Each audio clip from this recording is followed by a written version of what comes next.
আসসালামু আলাইকুম। বিবিসি আন্তর্জাতিক বিশ্ব সংবাদে আপনাকে স্বাগত। শুরুতে সংবাদ শিরোনাম, পরে বিস্তারিত। বাংলাদেশের সর্বশেষ গুরুত্বপূর্ণ আপডেট সংবাদে আপনাকে স্বাগত। শুরুতেই সংবাদ শিরোনাম, পরে বিস্তারিত। প্রথমে জানাবো এনসিপি সহ 4 দল নিয়ে নতুন জোটের আভাস। বাংলাদেশ জামাত ইসলাম আগামী জাতীয় সংসদ নির্বাচন নিয়ে বেশ তৎপর। নির্বাচনে পদ্ধতিগত পরিবর্তন, জুলাই ও সংস্কার সহ বিভিন্ন ইস্যুতে সোচ্চার হওয়ার পাশাপাশি নিজেদের প্রস্তুতিমূলক কার্যক্রমও জোরদার করেছে দলটি। প্রাথমিকভাবে সব আসনে দলীয় প্রার্থী দিয়ে বেশ আগে থেকেই নির্বাচনী গণসংযোগ চালাচ্ছে জামাত ইসলাম। একই সঙ্গে আগামীতে তারা বিভিন্ন দল নিয়ে এনসিপি সহ 4টি দল নিয়ে নতুন জোটের আভাস দিয়েছে। বিষয় গুরুত্বপূর্ণ সংবাদ জানাবো, সঙ্গেই থাকুন।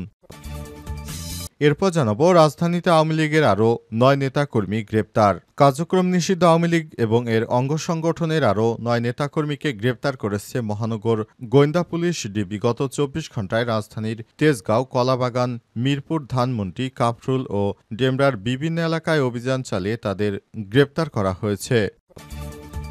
এদিকে জাকসুতে শিবিরের বাইরে যারা নির্বাচিত হয়েছেন। জাহাঙ্গীরনগর বিশ্ববিদ্যালয় কেন্দ্রীয় ছাত্র সংসদ জাকসু নির্বাচনে 25টি পদের মধ্যে 20টিতেই জয়লাভ করেছে ইসলামী ছাত্র শিবিরের প্রার্থীরা। শনিবার বিশ্ববিদ্যালয় নির্বাচন কমিশন ফলাফল ঘোষণা করে। এরই মাঝে শিবিরের বাইরে যারা আছেন, পিপি আব্দুর রশিদ জিতু স্বতন্ত্র শিক্ষার্থী, সাংস্কৃতিক সম্পাদক পদে শেখ জিশান আহমেদ স্বতন্ত্র, ক্রীড়া সম্পাদক পদে বাংলাদেশ বিভাগের মাহমুদুল হাসান কিরণ স্বতন্ত্র, মোহাম্মদ আলী চিশতি বাকশাস, সমাজসেবা ও মানবসেবা উন্নয়ন আহসান হাবিব বাকশাস। এদিকে পাবনায় হরতাল চলছে। পাবনায় 1 আসন পুনর্বহালের দাবিতে বেড়া উপজেলায় সকাল সন্ধ্যা হরতাল পালিত হচ্ছে। 14 সেপ্টেম্বর ভোর থেকে সন্ধ্যা 6টা পর্যন্ত সর্বদলীয় সংগ্রাম কমিটি ডাকে উপজেলা জুড়ে হরতাল কর্মসূচি চলছে। এবং সর্বশেষ জানাবো কাতারে জরুরি বৈঠকে বসতে যাচ্ছে মুসলিম দেশগুলো। দোহায় ইসরায়েলের হামলার পর পরবর্তী কর্মপন্থা নির্ধারণে আগামী সোমবার আরব ইসলামিক শীর্ষ সম্মেলনের আয়োজন করতে যাচ্ছে কাতার। দেশটির প্রধানমন্ত্রী ও উপদেষ্টা পররাষ্ট্র মন্ত্রণালয়ের মুখপাত্র মাজেদ বিন মোহাম্মদ আল আনসারি রাষ্ট্রীয় সংবাদ সংস্থা QA-কে দেয়া এক সাক্ষাৎকারে এই কথা জানান খবর বার্তা সংস্থা আনাদুলুর। তিনি বলেন, শীর্ষ সম্মেলনে কাতারের উপর ইসরায়েলি হামলার বিষয়ে একটি খসড়ার প্রস্তাব নিয়ে আলোচনা করা হবে। এই সম্মেলনের তাৎপর্য হল কাতারের প্রতি আরব ও মুসলিম বিশ্বের ব্যাপক সংহতি প্রদর্শন করা। প্রিয় দর্শক, এতক্ষণ শুনছিলেন সংবাদ শিরোনাম, এবারে বিস্তারিত। তবে তার আগে বন্ধুরা অনুরোধ থাকবে এই সংবাদটিতে একটি লাইক দিন। এই চ্যানেলে আপনি নতুন হয়ে থাকলে আমাদের সংবাদটি দেখতে দেখতে চ্যানেলটি সাবস্ক্রাইব করে রাখুন। কমেন্ট করে বন্ধুরা আপনার মূল্যবান মতামত জানিয়ে দিন আপনি বিশ্বের কোন দেশ থেকে বা বাংলাদেশের কোন স্থান থেকে আমাদের সংবাদটি দেখছেন এবং শুনছেন। আর বন্ধুরা, এই সংবাদটি আপনার সোশ্যাল মিডিয়া ফেসবুকে শেয়ার করে বন্ধুদেরও দেখার সুযোগ করে দিন। এবারে বিস্তারিত। এনসিপি সহ 4 দল নিয়ে নতুন জোটের আভাস। বাংলাদেশ জামাত ইসলামের আগামী জাতীয় সংসদ নির্বাচন নিয়ে বেশ তৎপর। নির্বাচন পদ্ধতিগত পরিবর্তন, জুলাই ও সংস্কার সহ বিভিন্ন ইস্যুতে সোচ্চার হওয়ার পাশাপাশি নিজেদের প্রস্তুতিমূলক কার্যক্রম ও জোরদার করেছে দলটি। প্রাথমিকভাবে সব আসনে দলীয় প্রার্থী নিয়ে বেশ আগে থেকেই নির্বাচনী গণসংযোগ চালাচ্ছে জামাত ইসলাম। একই সঙ্গে আগামীতে সরকার গঠনের প্রত্যাশা নিয়ে ইসলামী এবং সমমনা সবকিছু দলের সঙ্গে সমঝোতার ভিত্তিতে ভোট করারও টার্গেট করেছে তারা। এরই অংশ হিসেবে সংশ্লিষ্টদের সঙ্গে নানাভাবে যোগাযোগ, দফায় দফায় মিটিং করছেন জামাত ইসলামের নেতারা। জানা গেছে, এখন পর্যন্ত নির্বাচনী জোটের রূপরেখা বা সমঝোতার বিষয়ে আনুষ্ঠানিক কোনো আলোচনা হয়নি। তবে জুলাই সনদের আইনি ভিত্তি এবং সে অনুযায়ী আগামী নির্বাচন অনুষ্ঠানের বিষয়ে একমত হয়েছে মোট অন্তত 8টি দল। প্রয়োজনে এই ইস্যুতে শীঘ্রই একই প্ল্যাটফর্ম অথবা যুগপৎভাবে কর্মসূচি দেওয়ার পরিকল্পনা করছে তারা। নতুন বাংলাদেশ গড়ার জন্য তারা সব রকমের প্রচেষ্টা চালিয়ে যাবে। এজন্য অন্তর্বর্তীকালীন সরকারের উদ্দেশ্যে নানা দাবি দাওয়া নিয়ে বিভিন্ন রাজনৈতিক দলগুলো খুব শীঘ্রই মাঠে নামবে এমনটা নিশ্চিত করেছেন তারা। এনসিপি এবং বাকি ইসলামিক দলগুলো এরই ধারাবাহিকতায় একসঙ্গে মাঠে নামতে পারে এমন আভাস পাওয়া যাচ্ছে। তবে সর্বশেষ এ বিষয় কি হয় সেটা এখনো জানা যায়নি।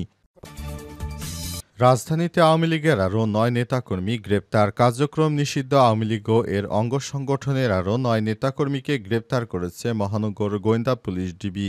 গত ২৪ ঘণ্টায় রাজধানীর আগারগাঁয়ে, কলাবাগান, মিরপুর, ধানমন্ডি, কাফরুল ও ডেমরার বিভিন্ন এলাকায় অভিযান চালিয়ে তাদের গ্রেপ্তার করা হয়েছে। গ্রেপ্তারকৃতরা হলেন ঢাকা দক্ষিণ সিটি কর্পোরেশনের ১০ নম্বর ওয়ার্ড স্বেচ্ছাসেবক দলের সভাপতি মোকসেদুর ওরফে মোকসেদুর রহমান মোল্লা ৪৭, মুন্সিগঞ্জ জেলার শ্রীনগর থানা আওয়ামী স্বেচ্ছাসেবক লীগের সাবেক সভাপতি এনামুল হক লালু ৬০, ঢাকা মহানগর দক্ষিণ আওয়ামী লীগের ৯ নম্বর ওয়ার্ডের সাবেক যুগ্ম সদস্য মতিঝিল থানা আওয়ামী লীগের মৎস্যজীবী লীগের প্রচার সম্পাদক আব্দুল গফফার ৫৬, লালবাগ থানার ২৪ নম্বর ওয়ার্ডের ৫ নম্বর ইউনিটের আওয়ামী লীগের সভাপতি বাহারুল ইসলাম টিটু, মিরপুর থানা ছাত্রলীগের সক্রিয় কর্মী সাইফুল ইসলাম লিওন ২৪, ঢাকা মহানগর দক্ষিণ আওয়ামী লীগের তথ্য গবেষণা বিষয়ক সম্পাদক ও বন বিভাগ পরিবেশ বিষয়ক বর্তমান সম্পাদক নাইম নোমান ৬০, ডেমরার থানার ৬৬ নম্বর ওয়ার্ড যুবলীগের সাংগঠনিক সম্পাদক হুমায়ুন কবির রাজন ৪২, ভোলার সদর উপজেলার চর সামাইয়া ইউনিয়ন আওয়ামী লীগের সভাপতি ও চর সামাইয়া ইউনিয়ন চেয়ারম্যান মহিউদ্দিন মাতবর ৪৩ ও ভাটারা থানা ছাত্রলীগের সহসাধারণ সভাপতি ও টাঙ্গাইল জেলা শাখা শেখ রাসেল, জাতীয় শিশু কিশোর বিষয়ক সহ সভাপতি শিকদার সোহেল হাজারি ৩০।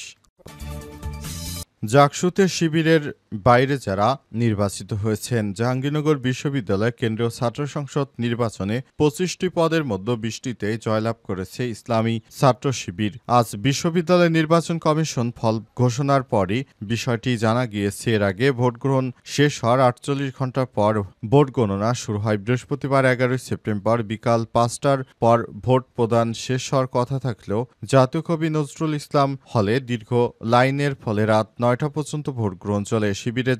শিবিরের বাইরে যারা জয়ী হয়েছেন তারা হচ্ছেন ভিপি আব্দুর রশিদ জিতু, স্বতন্ত্র শিক্ষার্থী সম্মিলিত জোটের সদস্য, সাংস্কৃতিক সম্পাদক পদে মোহাম্মদ জিসান আহমেদ, স্বতন্ত্র ক্রীড়া সম্পাদক পদে বাংলাদেশ বাংলা বিভাগের মাহমুদুল হাসান কিরণ, স্বতন্ত্র মোহাম্মদ আলী চিশতি বাকশাস, সমাজসেবা এবং মানব সেবা উন্নয়ন হাসান হাবিব বাকশাস।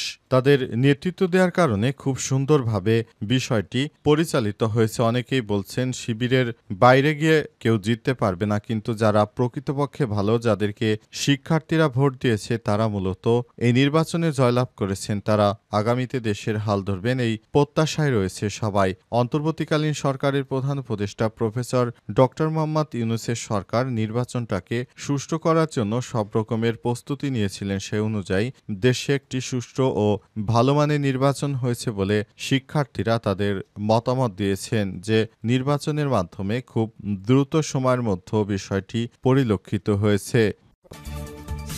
পাবনায় হরতাল চলছে।